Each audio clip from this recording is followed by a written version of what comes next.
আমাদের মাঝখানে এখন সেনাবাহিনী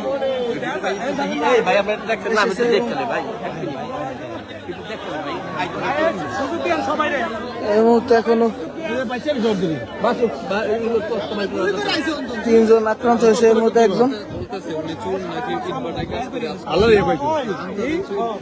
সেটা অবশ্যই আর কেউ যেন ই না করতে পারে। অনেক বিদেশি মানুষ আছে, কথা বললো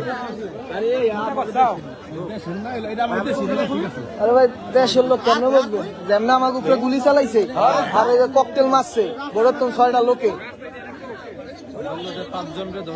জি জি 5 জন না 6 জন ছিল বোটে, এটা আমরা কনফার্ম হয়েছি। ওই যে নদীর পারে আমরা জাহাজ দিয়ে বেদ দিছিলাম, 6 জন ছিল, কিন্তু ওরা গুলি চালানোর পরে জাহাজের থেকে সবাই ফাল দিছিল, পরে আবার প্রেমতলার দিকে গেছে, ওই দিকে অনেক লোক ছিল, আবার আসছে।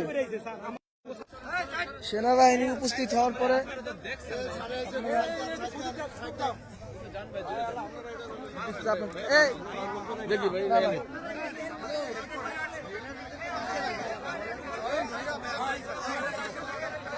আচ্ছা সবাই সবাই আরেকটু চারটা যাই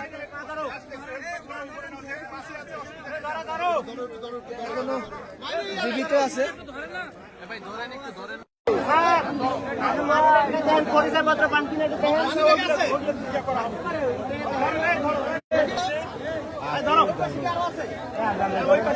আমার মাথার সমস্যা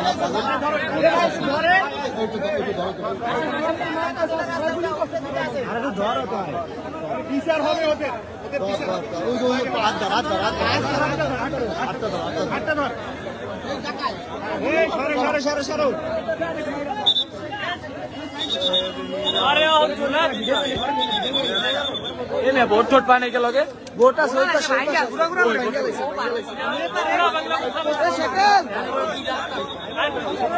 হাজার হাজার লোক উপস্থিত হয়েছে, এর মধ্যে 3 জন ধরা পড়েছে এবং গণপিটুনিতে 2 জন মারা গেছে।